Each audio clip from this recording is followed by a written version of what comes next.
Hey everyone, welcome back to Low Budget Logistics, your logistics and supply chain explainer.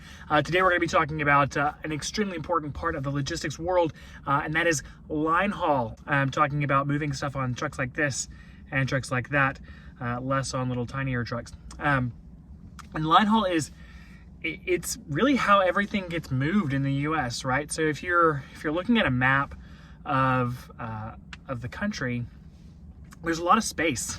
America as a country is like the third largest country by landmass, right behind I think Russia and China is the US. So there's a lot of space to move things, and most of the population of the US lives on the coast. So they live on the West Coast or on the East Coast, right?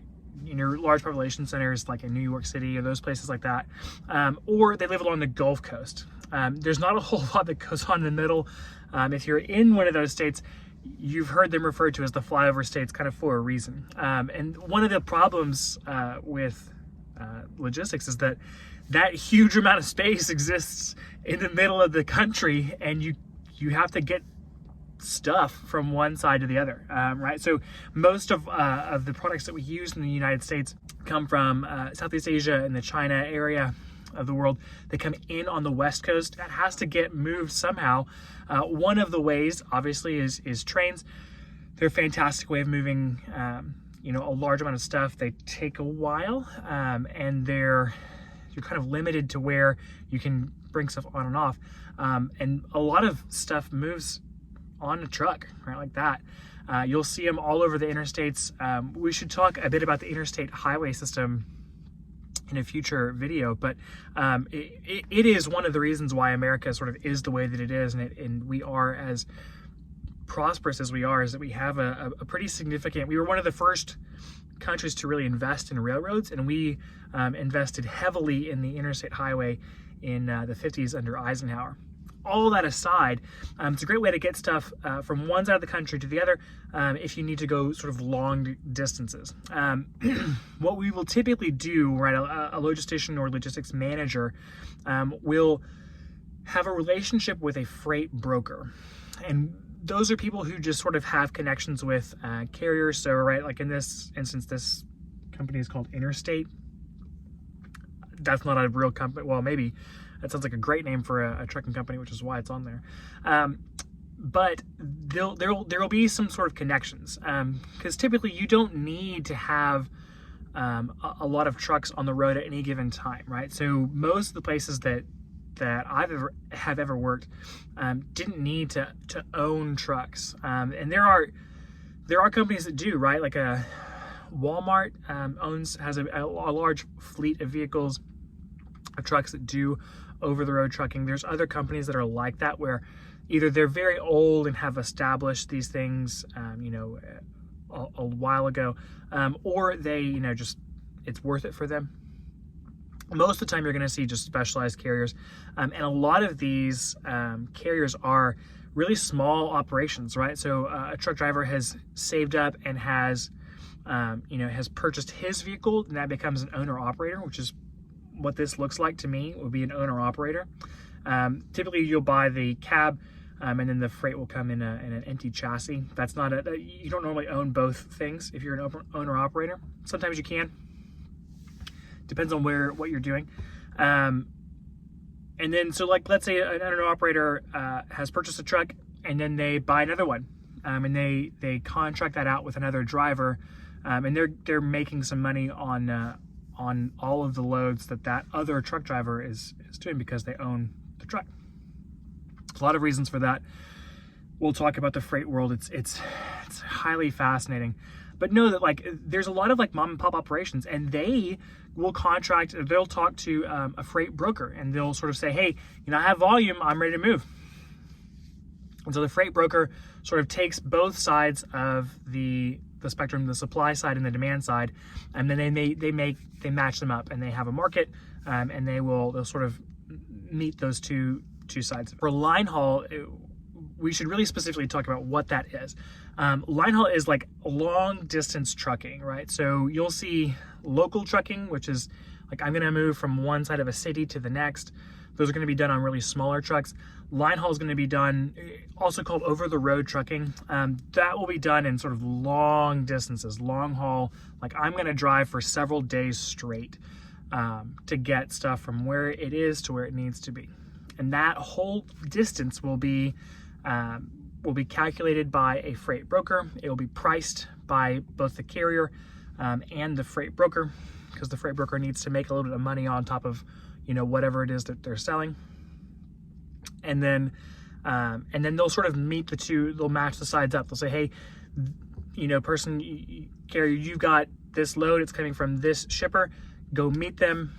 Here's the sort of documentation to prove that you're the right person for the job, that you're moving this volume. And then, they'll go and do all of that.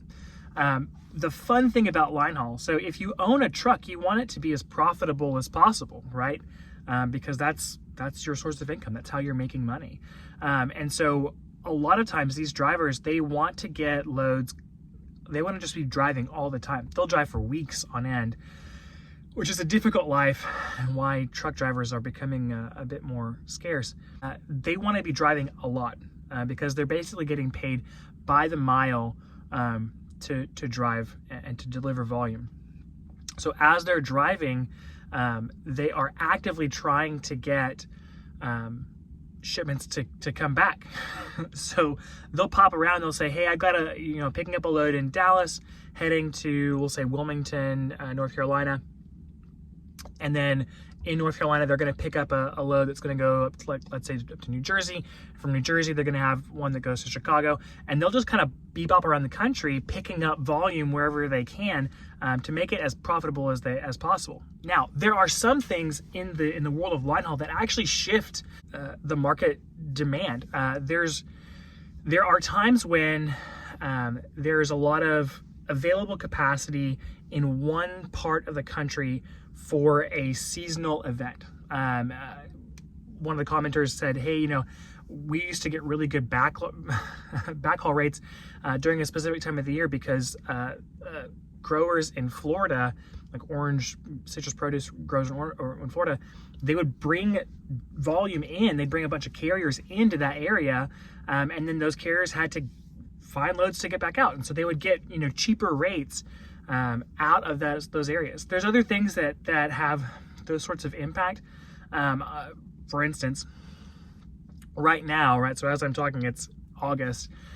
There's probably a lot of truckers that are in LA because there's a lot of volume coming into that area. And they're going to move across the country, let's say to other large population centers. So like Chicago, New York, those are pretty big freight areas.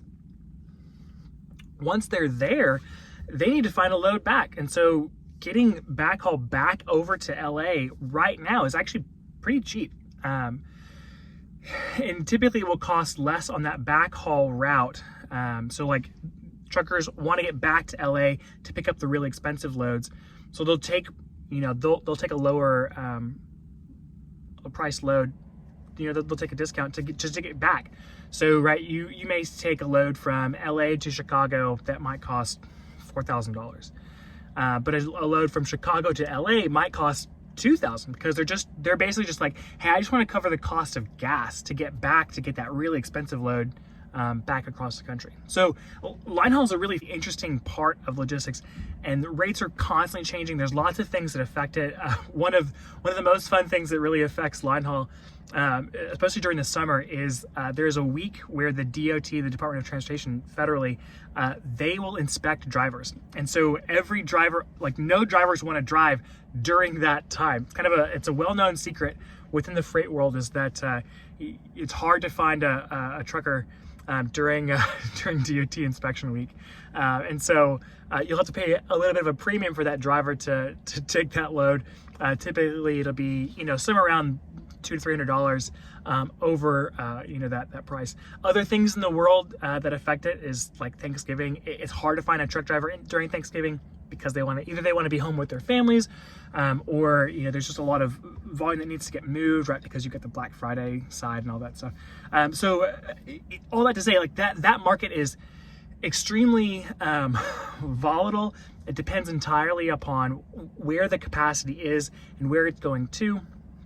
and if there's any, major shifts that have impacted that capacity, and can move volume. So if you do things a little bit out of the ordinary, and let's say like you're moving at times where it's a little bit, or moving to places that it's a little bit cheaper to move, then you're golden. You can actually get a little bit of a discount on your rates. Lots of fun. You're playing that game all the time. Well, I hope this was informational.